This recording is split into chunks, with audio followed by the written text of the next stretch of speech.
ঈদ উদযাপনের তৃতীয় দিনেও রাজধানী ছাড়ছেন অনেকে, যাচ্ছেন শেকড়ের কাছে। বাস ট্রেনে যাত্রীদের উপচে পড়া ভিড়। এরশাদ আলীর ক্যামেরায় বিস্তারিত জানাচ্ছেন সুমাইয়া খান। মহাখালী বাস টার্মিনালে ঈদের তৃতীয় দিনেও ঘরমুখো মানুষের ভিড়। টিকিটের জন্য লম্বা লাইনে অপেক্ষা। কেউ কেউ আগেভাগেই টিকিট কেটে অপেক্ষা করছেন নির্ধারিত বাসের জন্য। তবে অতিরিক্ত ভাড়া আদায়ের অভিযোগ নেই। পরিবার সঙ্গে ঈদ করার জন্য ঈদের পরেই বাড়ি যাচ্ছি, যেহেতু সবাই যেতে পারে না, সবাইদের বিভিন্ন জায়গায় থাকা লাগে, করা লাগে, বিভিন্ন দায়িত্ব আছে, এগুলো পালন করা লাগে। বাসে কোনো বাড়তি ভাড়া গ্রহণ করছে না। আগে অতিরিক্ত ছিল, এখন একটু যাত্রীর চাপ কম। আবার এই কয়দিন পর আবার একটু চাপ একটু বেশি পড়বে আর কি। কমলাপুর রেল স্টেশনেও একই চিত্র। অনেকেই টিকিট না পেয়ে ভোগান্তিতে পড়েছেন।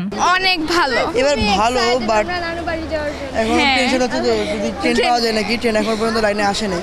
3 তারিখের টিকিটে যেহেতু আগে কেটেছি, এটা এখন রিফান্ড করার চেষ্টা করছি, কিন্তু হচ্ছে না। ঈদের ভিতরে যেতে পারি না, এখন একটু স্বস্তি পাইছি, সেজন্য এখন যাইতেছি। সবার প্রত্যাশা স্বস্তি ও নিরাপদে যেন গন্তব্যে পৌঁছানো যায়। সুমাইয়া খান, 21 টেলিভিশন, ঢাকা।